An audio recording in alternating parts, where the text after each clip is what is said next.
Okay, let's get started. The purpose of the panel here is to talk about collaboration, but bring in the human side, bring in the people side, although everyone here has experience with some technology too, so we could bring some of that in. And each person was asked to come up with a juicy story of a successful or perhaps a flagrantly failed collaboration and how they maybe responded. And then we'll have some discussion, whoever wants to talk, and we'll talk among ourselves if nothing else. I'm interested personally in learning from these guys. So if you don't ask them, I'll ask them. I got a whole list of questions. Let me introduce myself first. My name is Deborah Doherty. I'm a professor at the Rutgers Business School in the management school. I don't know anything about technology, so but I got my PhD at MIT and in management, and there all anyone studies is technology, right? What else is there to manage? So I've always studied innovation management, technology management, whatnot, for years and years and years. You name the Fortune 500 company, I've been there, except maybe Hewlett-Packard. But then I went to pharma. I rounded up with some doctoral students. We got in the car and drove down the parkway to some pharmaceutical firms, cheap research expenses. And my God, I was blown away after studying innovation in all of the major corporations. The complexity was just astonishing to me. And it's taken me this long, 5 or 6 years later, trying to figure out what the heck was going on. I've never had that trouble before of making sense of all of that sort of thing. I'm now making sense of it. I'm actually writing a book, so I'm going around talking to people. What do you think, and all that sort of stuff, so I can get some ideas. So my book isn't completely stupid. But what I'd like to do here is summarize a couple, just basic academic stuff on collaborations. And since it's management, we have two things, right? Sometimes we do 2x2s, and I'm just going to give you a 1x2 of management of the essence of collaboration. First of all, a good collaboration, you need to have similarity. Some common background, an ability to provide common language. You obviously don't want everybody to be the same. That's the whole point of collaboration is diversity. But you leverage this similarity. You turn it into, ideally, once you have similarity, you turn it into an understanding on the part of each partner of how the other partners' competencies and know-how will fit with your competencies and know-how. So you begin to figure out what are they bringing to the table and how you can put these things together, and that basically enriches what you can know. You got to take that step, and also you create an appreciation of each other's contexts and requirements. The more you get into complicated alliances, and that ultimately evolves the capacity for you to link your expertise. What I'm concentrating on from my pharma research too, with the title of this is truly creative or creative collaboration. So we were looking at basic discovery collaborations where different groups would come together and go beyond just you do this and I do that. You give me molecules and I'll use them. To let's work together. Let's really pool our understandings and create completely new platforms. Felt relatively rare in our interview data of these truly creative sorts of collaborations, and you folks might be talking more about some less creative. You don't want to be truly creative. You don't have to be, right? Because that's expensive. But the human process of getting to the point of sharing your knowledge is actually very, very hard. It's a hard thing to do. That means I have to change what I'm thinking in order to get your thinking into my head, and I don't want to do that because I'm smart and I know everything. Right, and that's very difficult. The second piece is you've got to have a common purpose or clear purpose. If you don't have that in the collaboration, you fall apart. But again, in a very innovative collaboration, the problem is the purpose is going to change because you're innovating. So what you're going to do is going to change. So you have to be comfortable with managing that change, and that's hard to do too. So you can't follow necessarily the contract. You have to move forward and rethink, but you still got to have a common purpose. Otherwise, it'll explode out. So you got to be able to create something that's new and unanticipated on either side to keep the common purpose. And then in the science-based collaborations that I studied, the science really you don't have a clear purpose in the beginning, so it's kind of antithetical to have a clear purpose in a science-based collaboration. However, if if the two parties transform the purpose around the science, let the science drive what they're working on, as opposed to the contract, they can continue to keep a common purpose and move forward. So that's just the background. I'm talking about more creative, but got to have a similarity, you got to have a clear purpose. But in complicated collaborations, those both evolve. So it's not a simple thing. So I'll turn it over to my colleagues, and they'll tell us juicy stories or whatever, and what we stumbled into, how we fixed them, or what works, however you want to do it. Well, I think one of the things... I need you guys to reintroduce yourselves, too. Oh. So, because you're doing so many complicated things, I don't know what... My name is Julie Hurley. I'm from HP. I am a client principal as well as a life science strategist. Do you just want to go through introductions first and then... Maybe one at a time, okay. And then we'll talk together. Okay. One of the things that you said that really hit home for me is when you talk about the common purpose and different groups coming together to understand what they're collaborating about. You know, from an HP perspective, we take more of the technical perspective, right? So the fact that the technology exists, there's industry factors, technical factors, and organizational factors. So from an industry perspective and collaboration, you know, there are new business models now. The new technologies are emerging, and there's really a globalization. So, you know, open, expanding markets and more involvement from large universities, from small shops, from large pharma, et cetera. In the technical factors, there's cloud solutions now. We talk about secure IT environments and the exchange of data and the safety of that exchange of data, and there's privacy laws, et cetera. And then your organizational factors, again, so the size of the organizations. The technology is there. So there are these wonderful things that we have now where we have multiple encryption keys, delegated access, knowledge harvest, discovery ecosystems. So we can go out and in an environment, we can look at all the data, and we can, you know, use knowledge management in these ecosystems to bring back relevancy. The difficult thing, though, is understanding that technology and then how does it impact the business. So, you know, there are ways of collaborating. There are ways of, you know, different, you made a good comment about, you know, here's my stuff, here's your stuff, here's this stuff. But when you introduce these new technologies, there becomes an entirely different process of collaboration, a new business process. Instead of just this is my part and this is what I work on and this is what you do and I'll do my part and I drop it in, there becomes this understanding of what is the end-to-end process. So where are we starting and what is our goal? So you had mentioned what's our common purpose.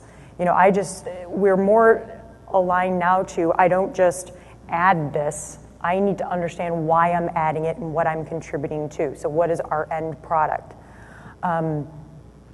And it's really acceptance of that process. So I laugh because there was actually an article in, I think it was USA Today yesterday, about how we as a society have become secure with being insecure, and how we are just accepting of the fact that chances are I'll get notified by my bank in the next couple months that someone's got my debit card number and I got to get a new one. I mean, we're just that's fine. But when it comes to this industry, and you mentioned this too, how complicated the data and the information is in this industry, and how there really isn't an understanding of how that data will be shared. Will it be safe? Will proprietary information stay proprietary? And understanding that and grasping that and sort of accepting that. You know, we accept from a personal perspective in everyday life that we're sort of exposed. But in a work environment, we haven't really accepted that the technologies are there to support us. So when you talk about juicy, some of the things that we run across are just the fear of what is going to happen to my data. So if I am a small research shop and I'm going to partner with a large pharma, or I'm going to partner with a large contract research organization, how is my intellectual property protected? And, you know, we find that it's understanding the technology is, you know, it's there, but it's very, you know, how do you show someone that their data is encrypted and then once it's moved, it's re-encrypted? But working through and sitting down with And it comes back to that business process. So all the parties involved, how are they involved in the process? What happens to their information, and how does that information come together? And there are several ways that we go about doing that. Making sure that we have workshops where we can bring together all of the parties that are involved, understand who's involved, what part of the process, so that people can see the overall process. What happens to something after I sort of give up control of it? Who has access to it? And reassuring that, with technologies these days, we have what we call delegated access. So I can contribute my intellectual property or what I feel is important into this process, but then I have the ability to say who can see that and at what portions they can see that. So just because I put all my molecules in a bucket doesn't mean everybody gets to see them. And just working with those business, understanding the process, and how is that process changing over time. So what did I used to do to now what will I be doing? And how do I make that transition? And so I think that mainly establishing that future process and coordinating a transition of that process while making sure that all parties are involved so that there is the understanding is really the most efficient way of going about acceptance of the technology and acceptance of a new way of collaborating. Can I ask a question? Sure. So, you mentioned the difference between sort of, as a person, accepting the risk. Oh, well, I know, I can't count the number of times in the last year I've been given a new debit card. Yeah. My bank. But the difference between that and a company is no one's going to come and sue me because somebody stole my debit card. But if I'm a company that is obtaining patient data for clinical studies, and someone comes and steals that, somebody can sue the company. Right. It's a totally different situation. Correct. So how is that being addressed, the whole legal aspect of that? Well, I really can't, honestly, I can't speak to the legal aspect. I can speak from the technology aspect of being able to follow the technical requirements for data encryption, and how we now, one of HP's tools is actually, it's called Fusion, and it is a proven technology that follows the technological rules. And like I said, I can't speak to the legal, but for testing and to meet validation requirements for the pharmaceutical community, of being able to take data that is encrypted in a location and move that data, and it is again re-encrypted at its destination location. So typically what used to happen is you could have data encryption in silos. But once you started to bring that, for example, into a cloud, you needed to, it basically became unencrypted when it moved to a collaborative spot, right? And typically what would happen is whoever owned that spot, so if you put it in a cloud or you put it in a database, they usually had access to it because they needed to manage the security, they needed to manage the database servers themselves, et cetera. That technology has now changed to where it goes from encrypted to encrypted. So if I'm, HP and I have this data in a database or I have it in the cloud, it is encrypted to even me. So I can't, what we do now is we delegate security access to what we call the donator. So if I supply that data into that cloud or into that database, I am the one that retains control. It's basically just sitting in an area, so a much more secure area than if it was on these different database servers. So that we've come a long way in what we can do from a technological aspect. And you test and you prove that, and you do your IQ, your OQs, and your validation to prove that that data is secure in that location. But I would say, we'll move along and come back to your question. But from the human side, I have one issue. I wonder, does that inhibit people from really collaborating? The fear that could get in the way. Yeah, I would think. Yeah, I would think that might be a problem. This industry has got to collaborate. It's a open innovation industry. It has to be, right? Well, and I think that it's also... But these things can get in the way. Well, I think it's also understanding that there are the same types of data concerns and privacy and encryption concerns in other industries. So, the financial industry falls under this. There are other industries that deal with it very successfully that I don't think that, historically pharma is, I don't want to say, not behind the times, but is just slower of accepting more innovative areas. So for instance, let's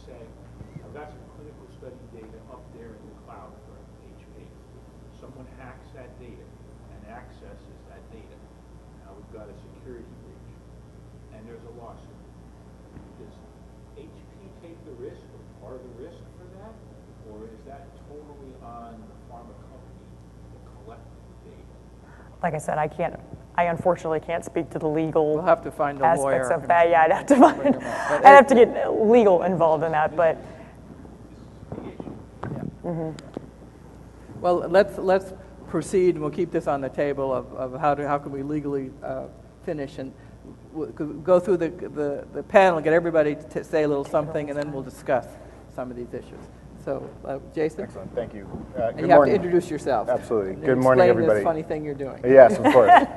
My name's Jason Methia. I work for a company called Viva Systems. We make multi-tenant cloud software specifically for the life sciences industry. I'm responsible for an application called an eTMF application. Are you guys familiar with the trial master file? Okay, so I'm going to try to explain it, and hopefully I do a good job.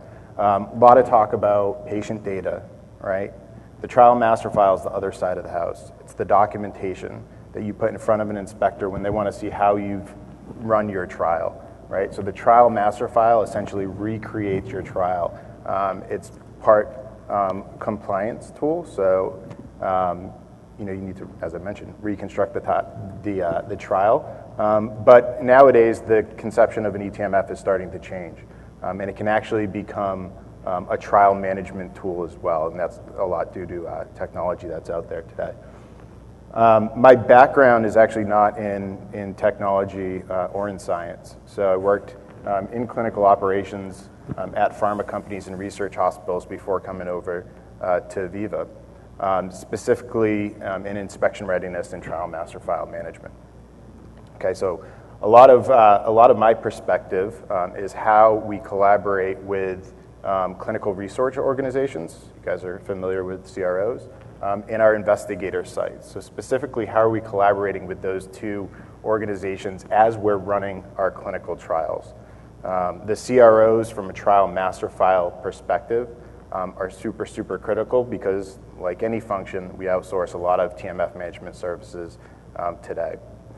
The sites are a critical entity because the sites contribute about 90% of the documentation to a trial master file. So these are things like 1572s, CVs, IRB approvals, health authority records, and so on and so forth.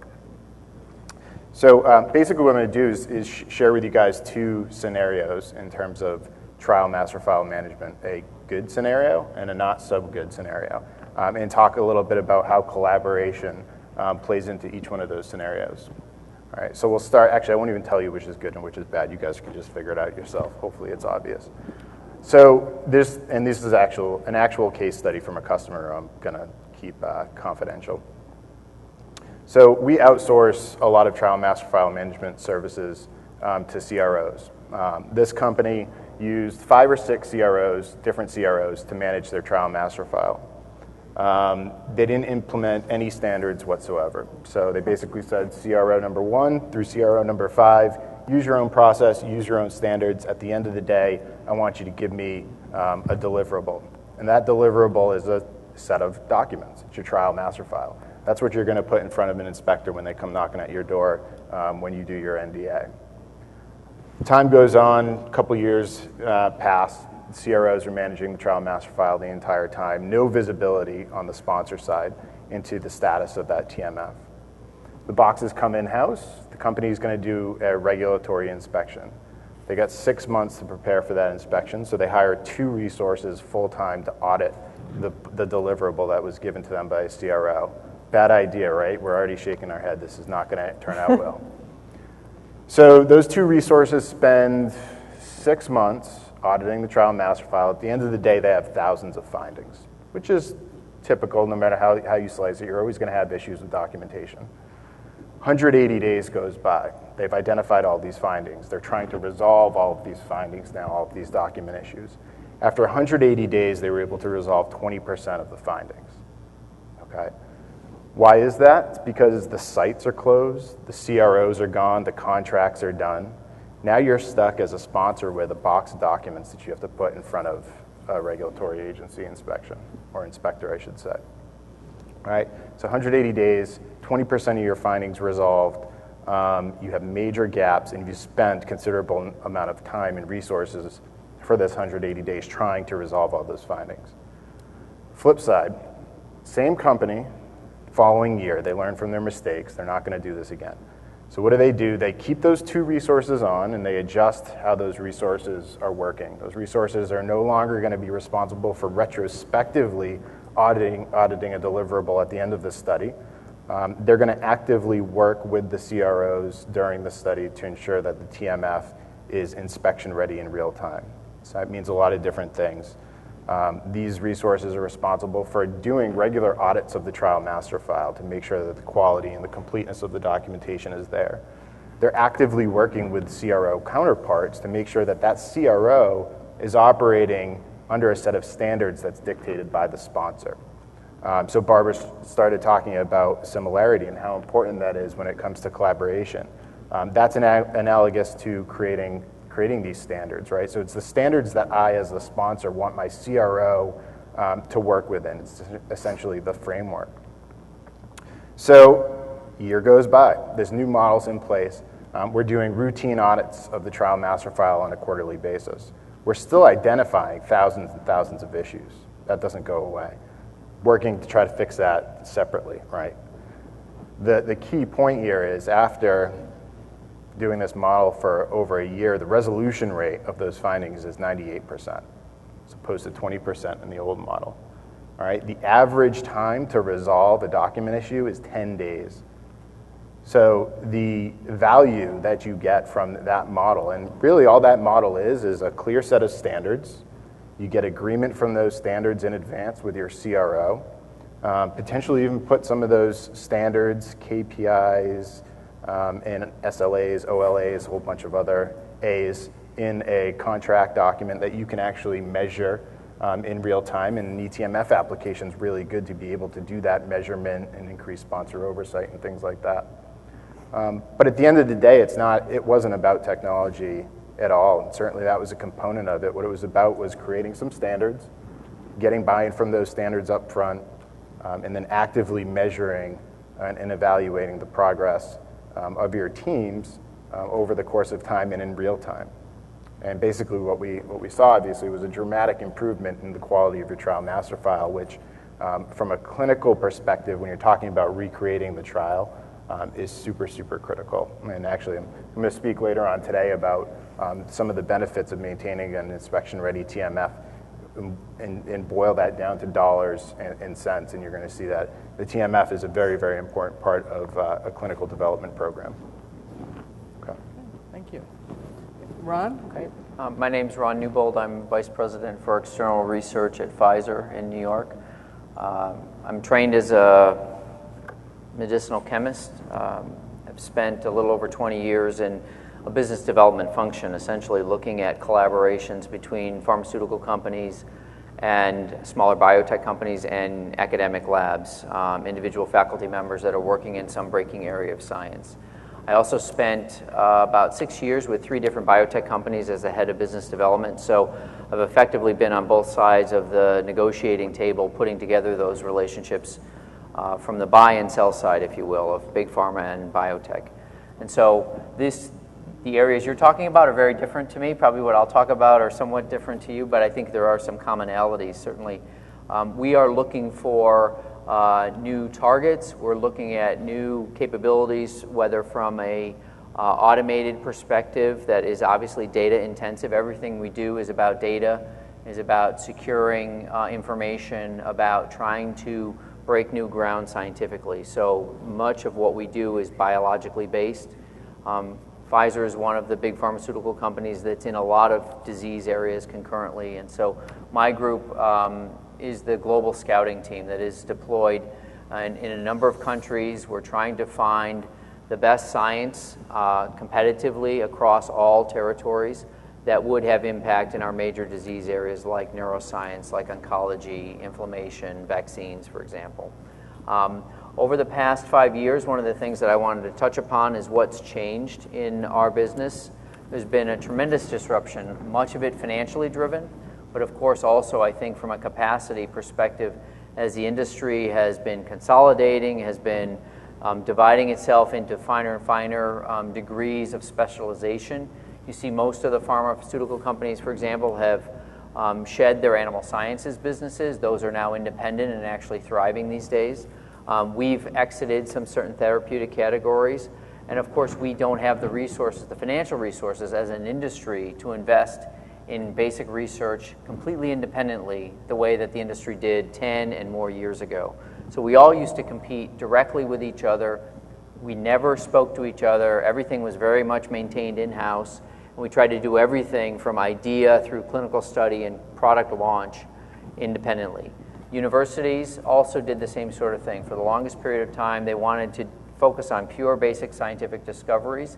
They didn't want to be influenced or interact with industry. They felt that that would change their objectivity about the science. And those days have really changed quite dramatically. You now see a level of collaboration and partnership between major pharmaceutical companies that's unprecedented today. That's driven, I think, more out of necessity than some perhaps epiphany that, oh, this is good. In fact, it is good. It's actually one of the best times ever to be in a collaboration, business development type function because everyone's eyes and willingness to collaborate are much greater than they've ever been. But it's also because we've all recognized we can't afford to fund all areas independently and redundantly across the industry. So we've picked the areas that we focus upon. We all have a need and an interest in identifying breaking science from the university environment, from biotechs that have licensed key technologies out of universities in areas that we can't afford to invest in from a basic discovery perspective anymore. So that's sort of the context from which I work and where our teams are involved in thinking about collaborations and how we bring novel science eventually through translational medicine into clinical studies and to market. We obviously need all the capabilities that others on the panel are talking about and are aware of. And we have a lot of specialization within our industry and most biotech companies as well in certain categories. We outsource a lot of capabilities today that we used to hold in-house.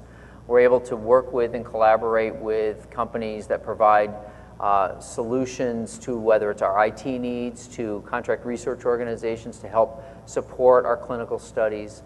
And so it is a very, I would say, different working environment enabled by mobile computing. Everyone is able to work virtually. We all, it used to be 10 and more years ago, people would want to work from home, would want to have some flexibility in your schedule, and that was a really difficult conversation to have. If anything now, I think everyone is completely untethered from the office, but on demand and available 24/7, which has different burdens that come along with that.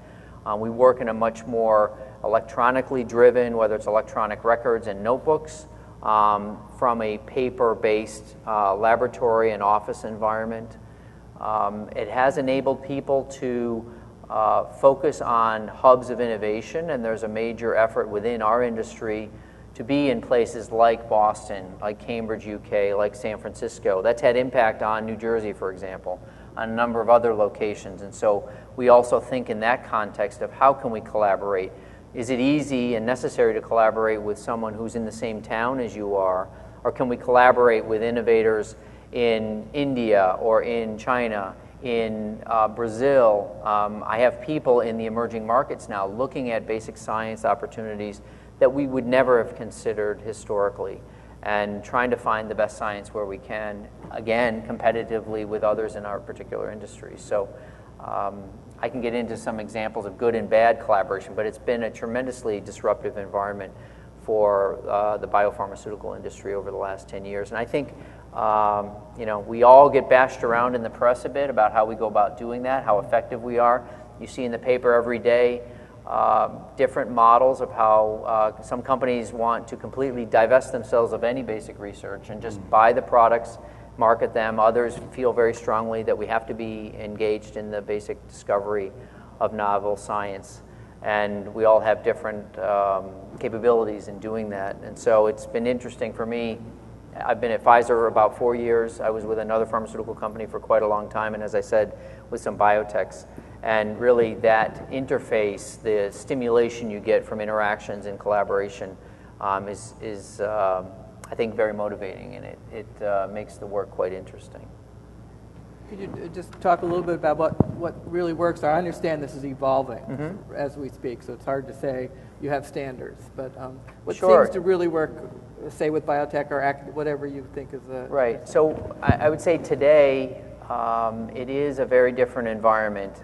Historically, there was an understanding or sort of a standard process between pharma and universities. There was an expectation that we did a fair bit of basic research within the pharmaceutical industry.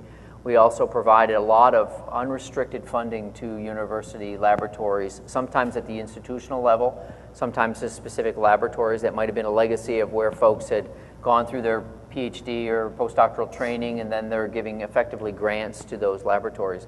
But it was kind of an arm's length transaction. And many times there weren't specific objectives that were expected from a collaboration that might have been established. And therefore, there were very loose outcomes from those relationships. At best, what we would tend to see would be preprints of publications. We might be able to and sort of justify those kinds of relationships in wanting to hire the best students from certain labs or certain universities, MIT, Harvard, wherever, right? But there weren't specific deliverables expected. And I would say that's really changed dramatically over the last 5 years. Pfizer, AZ, Merck, most of the big players are not doing those very unrestricted, generalized, institutional level agreements anymore, where in the case of Pfizer, we funded the Scripps Research Institute for 5 years at over $10 million per year. And very costly, very beneficial to Scripps, for example, but the outcomes, when you look for how you've invested that money, we're all businesses. We're all looking, obviously, to have potentially significant benefit on patient health, but we have to be careful with those dollars as well, and we have to invest those dollars in programs that we believe will have a beneficial impact on clinical practice. And that granting mechanism doesn't work today. So today, what does work for us very well is a number of universities have begrudgingly accepted that those days are over, right? The open access to funding, whether through NIH or NSF or from the pharmaceutical industry, really has changed quite dramatically. We still collaborate a lot with universities and with individual faculty members, but they're around very specific projects. Our scientists meet someone on the outside, they see a publication, they start to have that conversation, we exchange samples, we start to talk about, we're really interested in this space, have you thought about this, instead of are reacting to something that the faculty member has developed. It's sort of, I built this, do you want to buy it? Now it's, what are we mutually interested in? What can we develop together? The faculty member can focus on the basic science. We appreciate they need to publish, they need to train students and postdocs, et cetera, but we want to focus on the deliverables, the impact, and how that can be translated to clinical practice. And it's not so hard, but some people like that. Some people don't want to accept that that's where we are today. Okay. Can I, any questions, or should we just keep the conversation? You can raise any questions you want at any time. Go ahead. So just want to follow up to what Ron said. So there's different needs within a big industry. Like Pfizer, for example, there's lots of needs. So trying to look for every need that could be fulfilled might be such a huge objective. Is there specific areas that a company would like to focus on? Obviously, compounds are the number one area. But besides that, are there other specific areas, be it IP, be it any other clinical support, or making new clinical labs, for example, or more collaboration? Are there any specific areas that companies like yours focus on now, besides compounds?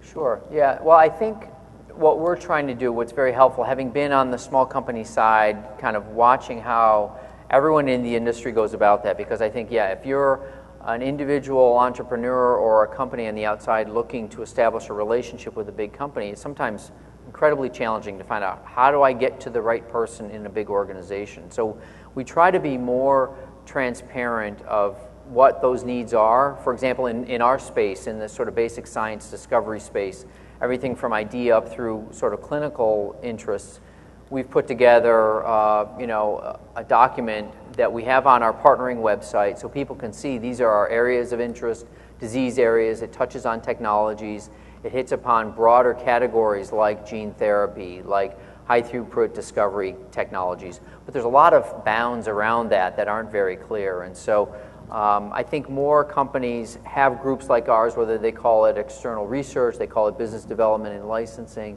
It's important to build relationships with those folks and try to ask them. Hopefully, most will be helpful to get you to the right people. But there's a lot of creativity. I think people that have had experience in a big company see that things can be done better, certainly can be done faster than they're often done in a big company. And if you're able to build that kind of capacity and think about how you can provide something that the pharmaceutical industry needs, it takes thick skin and perseverance. But and if you find the right people, I think there is a great willingness now on the part of most companies to outsource a lot of things that we used to hold internally. And that's really, that's part of my introductory comments was we used to feel like we had to own and control everything. And that what we were doing, whoever we are, was better than everyone else's, and it was secret, right? When we're all working on the same things and everybody, has got variations of the exact same ideas. So I think a trust in that interface, and again, there's legal aspects and other things that go into it. I think that willingness is there to collaborate. Any comments that you guys have on what's changed and stuff? I'm wondering if, yours is in trial management, so that's. But I'm just wondering if HP or maybe the IP, because it sounds like what Ron has is a bunch of crazy scientists running around, chit-chatting. I'm sure there's some technology there that you have using your mobile, because the IP is still an issue, right? You're not going to get sued for clinical trials, but somebody owns a target or something, right? And that has to be protected. But yes, right. That is very important. Yeah. I think that back to the legal aspects of that, and well, unfortunately he left, but I think that there is some accepted risk.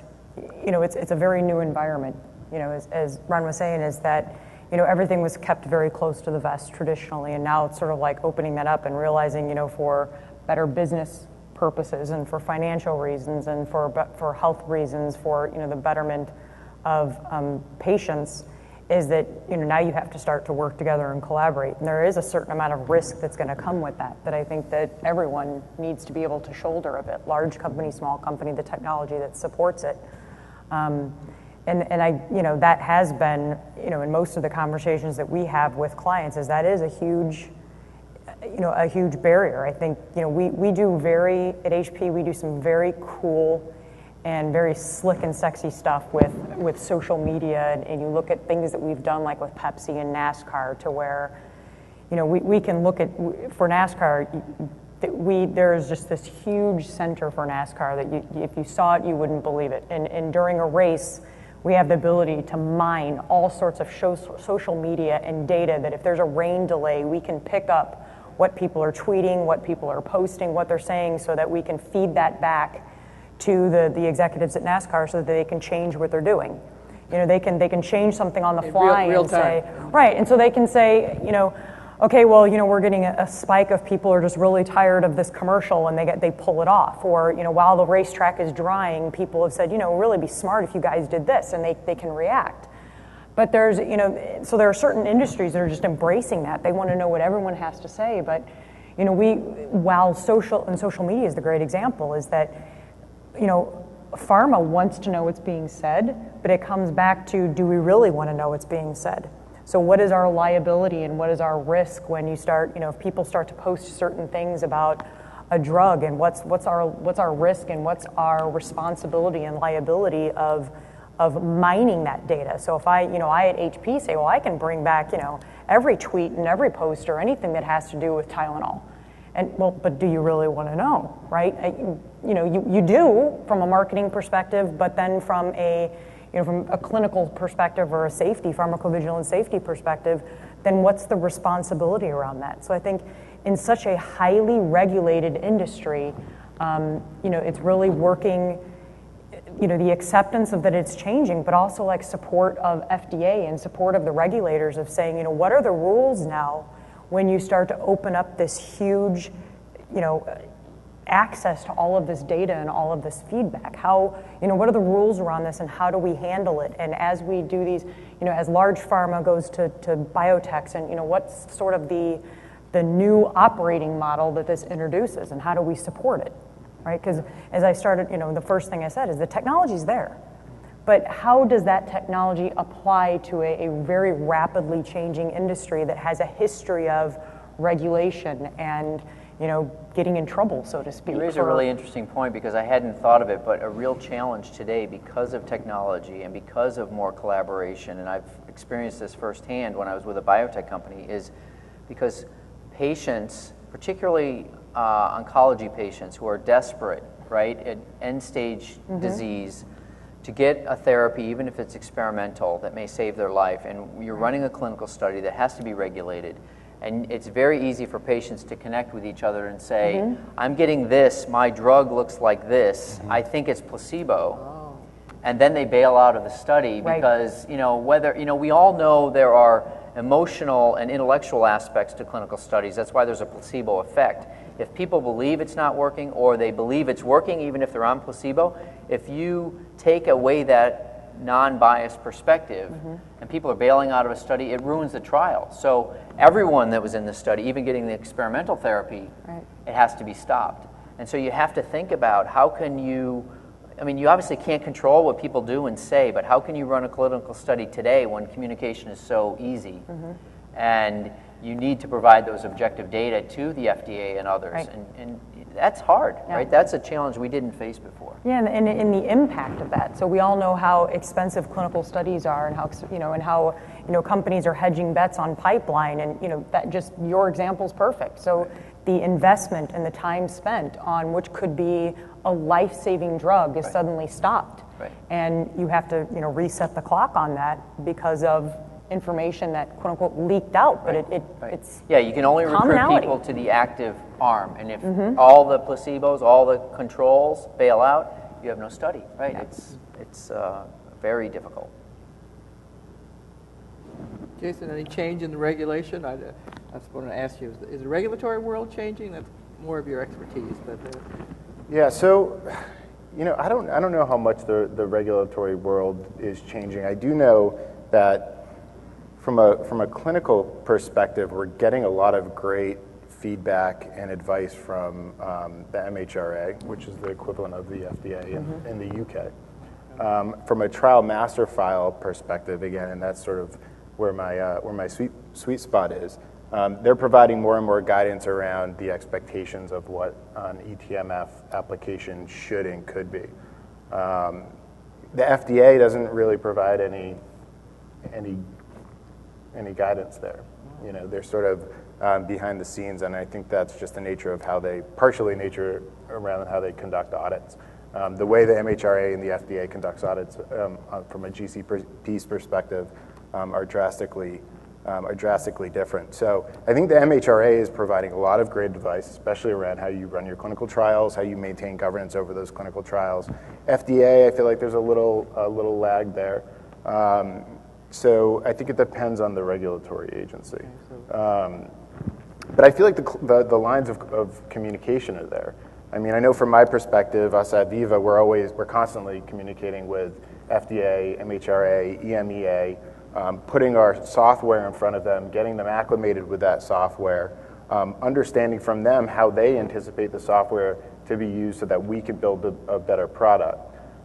So I think the lines of communication are there. I'm less of a skeptic than a lot of folks when it comes to the regulatory agencies. I think that over time they're going to start to come up to pace, but I do feel like the lines of communication are there. So they know what you're doing and can do. And, They know what we're doing from a software perspective. They're providing, again, the MHRA is providing a lot more guidance in terms of what they expect that software to do.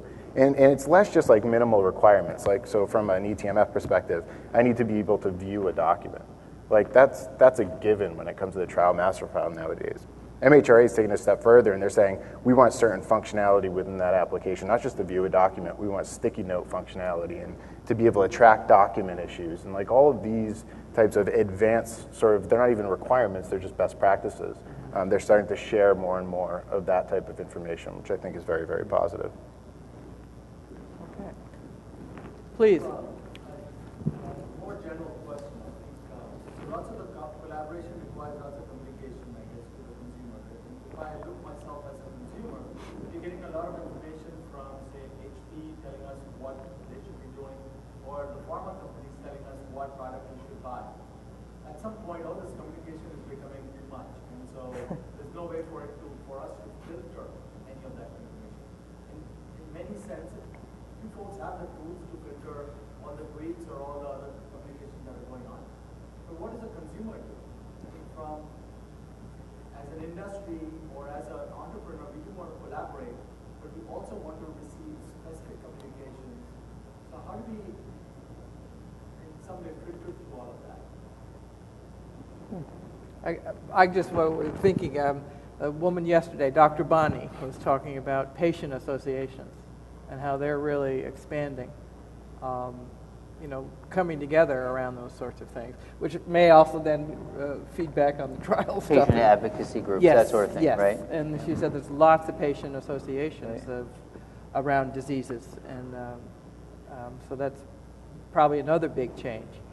But that's a real tightrope to your point that I feel like we're walking. The patients out there have access to tons of information, and they're communicating, and they're getting emails daily, and they got feeds coming in through their phones. They're probably checking email like all of us as soon as you wake up in the morning and every day. And to your point, a lot of that can have a negative impact on how we're running trials and bringing drugs to market. But the consumer, in a lot of ways, is a lot more knowledgeable than they were probably 10 to 15 years ago. Actually, definitely were 10 to 15 years ago. So it's an interesting balance. It's like how much information, what's benefit versus the risk of knowing all of this information, specifically to the business, to the pharma companies and the research hospitals that are trying to bring these products to market. Well, and you want it to be objective too, because it's hard to get objective information, right? You know that people, a business, can pay Google, right, to boost their ratings when you do a search, right? Yep. And that probably happens because I'm not familiar in that space, but in all businesses. So anybody searches for something and you're getting ads first, and then you're getting who knows where the information comes from. So you can't really trust it necessarily, right? And the same for, the advocacy groups are all very motivated, very educated, but also biased, right? Yeah. Understandably. Yeah, it's a trust of that information, because you're right. Right. You can subscribe to any sorts of feeds, you can get any kind of information you want, but what is your trust level of what you're receiving? You're right, because Google, when you Google something, those top 3 things that come up, those are paid to be there. It's not that they're any better or that they have a better history or more individuals. It's just that they were paid to put there. And I even worked for a company once where you could, before they had the ads at the top, if you searched something, you could pay to come up higher in the list. So that, it doesn't default alphabetically or anything like that. It's just who pays more money to be higher in the list. So they'll click you first. And who goes beyond the first Page or 1. maybe the second Exactly. page, right? You don't go to page 11 ever, Right. Yep. But they're And there. Yeah, and there are actually companies that pay to guarantee that they are on the first page. Right.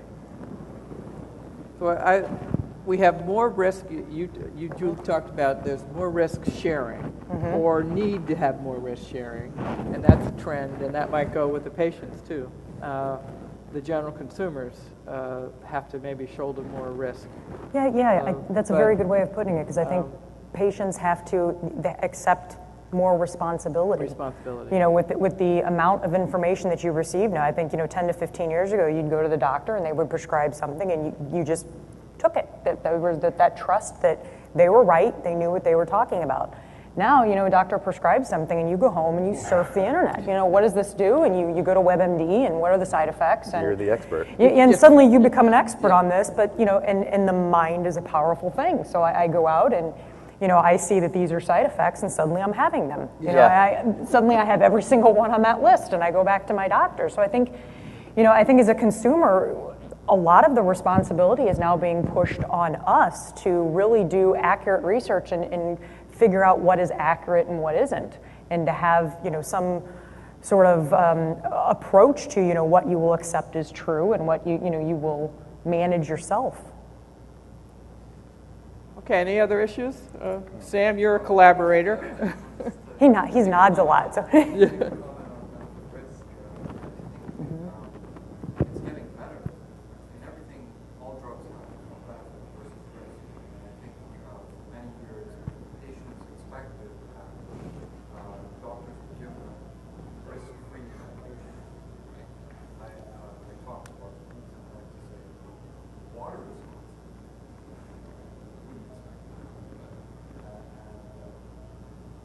so I think with the advent of information being more generally available, patients are understanding that what they take does have risk and side medication.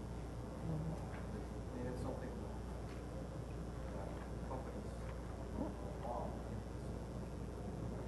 To switch gears a little bit, coming back to the patient groups, I think disease-focused foundations are becoming more influential in the way research is being conducted. Because I think the foundations, first of all, they have the patient interest in mind, and they try to figure out what sort of tools are beneficial to getting things to patients as rapidly as possible.